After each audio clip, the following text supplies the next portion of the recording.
Hola a todos, bienvenidos al módulo de neuroanatomía. Mi nombre es Brenda Queirolo y hoy vamos a hablar de generalidades del sistema nervioso y también vamos a hablar de algunos preparados de médula espinal.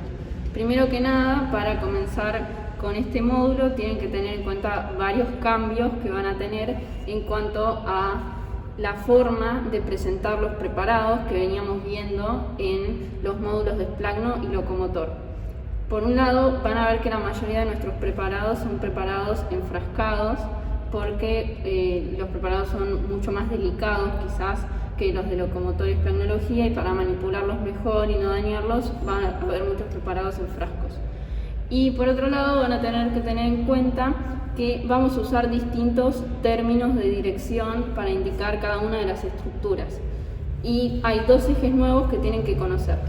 En este caso estamos viendo un preparado de un corte del encéfalo, ¿sí? Un corte sagital. Eso es lo primero que tienen que identificar, qué tipo de corte es, si es un corte sagital, si es un corte coronal, si es un corte axial, ¿sí?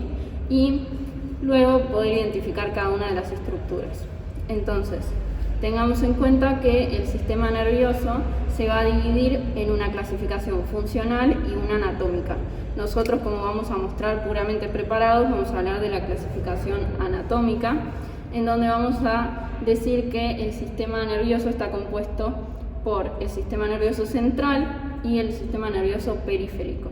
El sistema nervioso central va a estar formado por el encéfalo y por la médula espinal. El encéfalo abarca las distintas estructuras que van a ir viendo a lo largo de la cursada, que son los hemisferios cerebrales. En este caso vemos uno de los hemisferios cerebrales, el izquierdo. Vemos también el cerebelo, el tronco del encéfalo, que está compuesto por el mesencéfalo, la protuberancia, el bulbo raquídeo, y también vamos a ver estructuras del diencéfalo.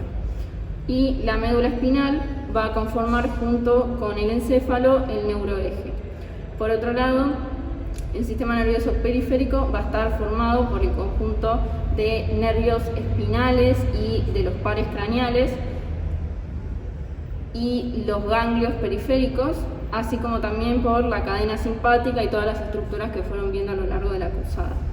Bien, entonces, para poder identificar cada una de las estructuras, primero tenemos que conocer dos nuevos ejes. Los voy a trazar con el láser. Un eje sería con esta dirección, ¿sí? Que se dirigiría de la parte más rostral o cercana al rostro del preparado, y la parte más alejada del rostro, que sería la parte caudal. Este eje se va a llamar eje de Forel, y entonces nos va a permitir identificar las estructuras que estén rostrales, las estructuras que estén caudales y las estructuras que estén dorsales a este eje y las que se encuentren ventrales a este eje, ¿sí?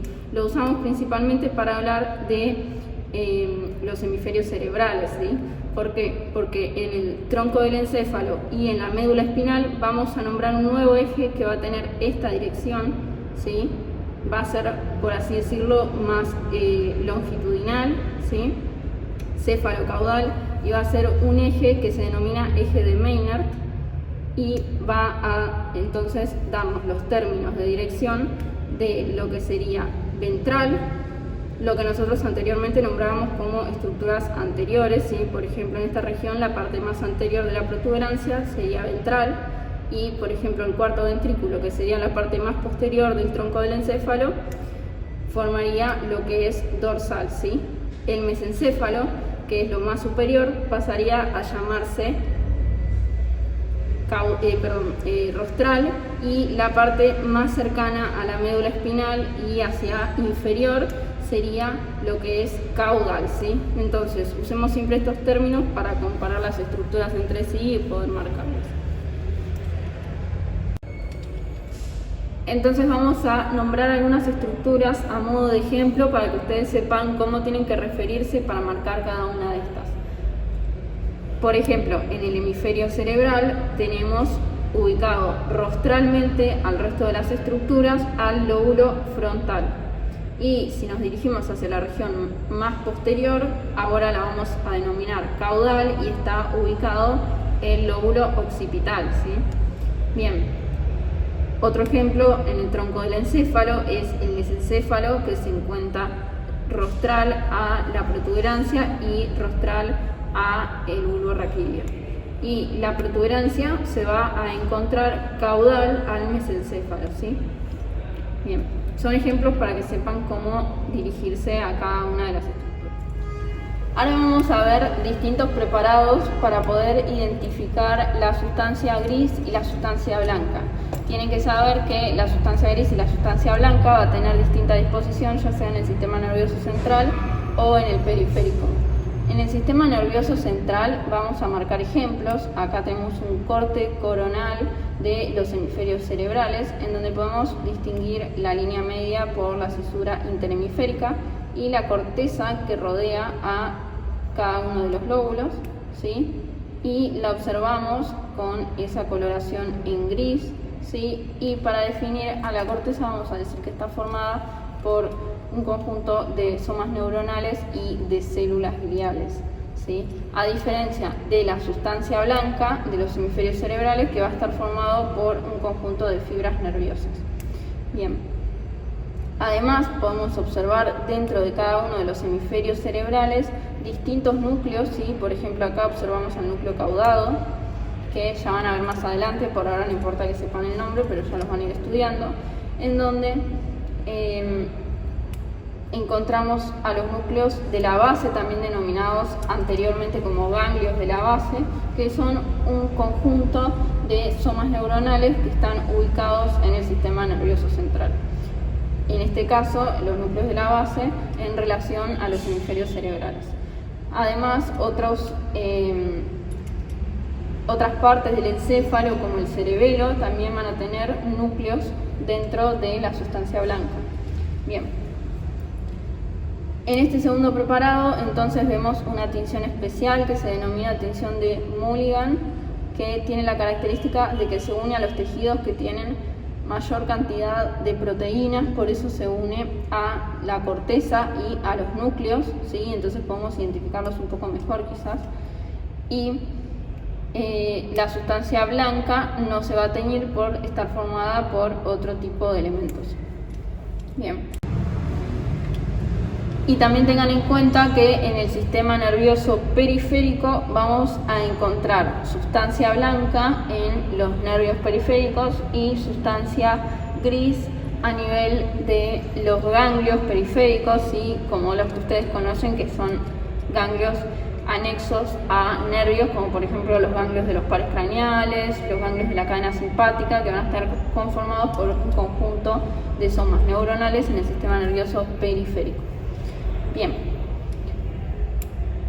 acá vemos un tercer preparado, un tercer frasco, en donde vamos a ver superiormente un corte, ¿sí? Que es un corte transversal del cerebelo. Periféricamente se observa la corteza, que ya mencionamos que es sustancia gris, ¿sí? Y vamos a ver que también el corte pasa a través del tronco del encéfalo y de los pedúnculos cerebelosos, ¿sí? Los pedúnculos cerebelosos también van a ser un conjunto de fibras que van a ver más adelante, que son encargados de llevar información desde el tronco del encéfalo al cerebelo y viceversa. Bien. Y inferiormente vemos un corte similar, pero a otro nivel. Bien. Entonces recordemos que el sistema nervioso central primeramente va a estar revestido por los distintos elementos óseos, como pasa a nivel de la médula espinal, se encuentra ubicada en el conducto vertebral, ¿sí? Protegida por las distintas cavidades de las vértebras, y el sistema nervioso central correspondiente a los elementos que se encuentran en el cráneo, que conforman el encéfalo, se van a encontrar recubiertos entonces por estos huesos que ustedes ya conocen. A su vez van a estar revestidos y protegidos por las distintas capas de las meninges, ¿sí? Las meninges van a estar formadas de superficial a profundo por la dura madre, por la aracnoides y por la pía madre, ¿sí? A veces es un poco difícil identificarlos en los preparados porque es algo muy pequeño, pero podemos observar, por ejemplo, en este preparado que habíamos visto anteriormente de médula espinal, que se encuentra desplazado hacia lateral la capa de dura madre, que va a contener unida a la aracnoides, y se va a encontrar bien unido a la médula espinal, ¿sí? Al tejido nervioso, a la pía madre, ¿sí? Bien. Y en este caso, en este preparado, podemos observar las dependencias de la dura madre que forman a nivel de las distintas divisiones del sistema nervioso, ¿sí? Por un lado se encuentra la hoz del cerebro, ¿sí? Que va a estar dividiendo a los lóbulos cerebrales, y luego se va a encontrar también la tienda del cerebelo, que separa los hemisferios cerebrales del cerebelo. Pero eso lo van a ir viendo a lo largo de cada uno de los prácticos, ¿sí? Bien, entonces ahora vamos a pasar a hablar un poco más de médula espinal y vamos a observar estos dos preparados. El primero es uno que ya vimos anteriormente, en donde lo estamos viendo desde una vista posterior, ¿sí? Recuerden que no se denomina posterior ahora, sino que vamos a denominarlo dorsal en relación al eje de Meynert, y fue seccionadas cada una de las apófisis espinosas de las vértebras dorsales y también de sus láminas en la región más posterior de ellas.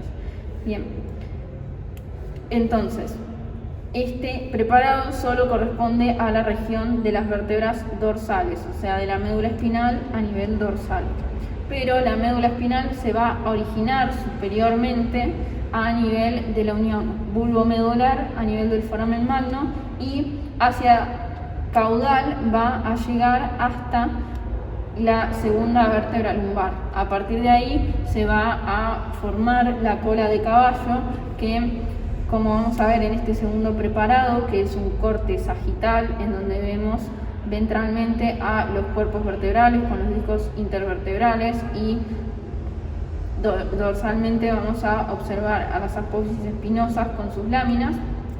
Vamos a observar a este nivel la terminación a nivel de L2 de la médula espinal, ¿sí? Y su continuación con la cola de caballo y cada uno de estos nervios. Recuerden entonces que la médula espinal y el sistema nervioso central en sí tiene un crecimiento diferencial de manera cefálica, o sea que la región cefálica crece de una manera más rápida que la región caudal, ¿sí? Y por eso va a quedar una disposición, ¿sí?, de los primeros segmentos medulares más relacionados con la salida de cada una de sus vértebras, y a nivel inferior ya los nervios espinales no van saliendo al nivel vertebral que les correspondería, sino que salen más superiores, ¿sí? Bien. Volviendo a este preparado, entonces desde una vista dorsal, como está recubierto por la pía madre, ¿sí?, y no se puede identificar muy bien sus surcos, pero recuerden que en configuración externa tienen que conocer cada uno de sus surcos y la relación que estos surcos tienen con los vasos espinales posteriores, ¿sí? Y vamos a observar la emergencia de cada una de estas raicecillas que van a formar lo que son luego los nervios espinales, ¿sí? Bien, por último vamos a ver este último preparado, que es el corte similar al que veíamos anteriormente desde una vista dorsal. En este caso fueron resecados los músculos dorsales, las apófisis espinosas y las láminas de las vértebras lumbares. También, si observamos más caudalmente, se resecó el sacro, ¿sí? Y vamos a poder observar a la última porción de la médula espinal recubierta de las meninges, ¿sí? En este caso vemos a la dura madre y a la aracnoides, que está unida a ella, resecadas hacia lateral, y cubriendo a la médula espinal estaría, ¿sí?, unida la aracnoides, ¿sí?, que en este caso gran parte ya fue disecada. Recordemos entonces que la última porción de la médula espinal se denomina cono medular, ¿sí?, y acá vemos la emergencia de cada uno de los nervios de la cola de caballo o cauda equina, ¿sí? Y si lo seguimos hacia la región más caudal, vamos a poder observar cómo van a originar a cada uno de los últimos nervios, ¿sí?, que conforman a la médula espinal. Bien.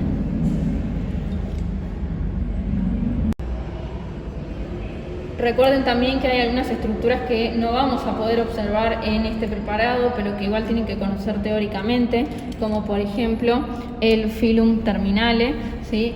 Que es una de las estructuras que le dan sostén a la médula espinal o un medio de fijación de la médula espinal, y tienen que conocer sus inserciones. Y también estaría ubicada en esta región, si contuviera líquido cefalorraquídeo, a la cisterna medular, ¿sí? Que ya van a ver más adelante en el trabajo práctico correspondiente. Bueno, finaliza entonces este video de demostración cadavérica a modo principalmente de introducción a la neuroanatomía, y cada una de las estructuras que fuimos viendo las van a ir viendo en cada uno de los teóricos y en los trabajos prácticos siguientes.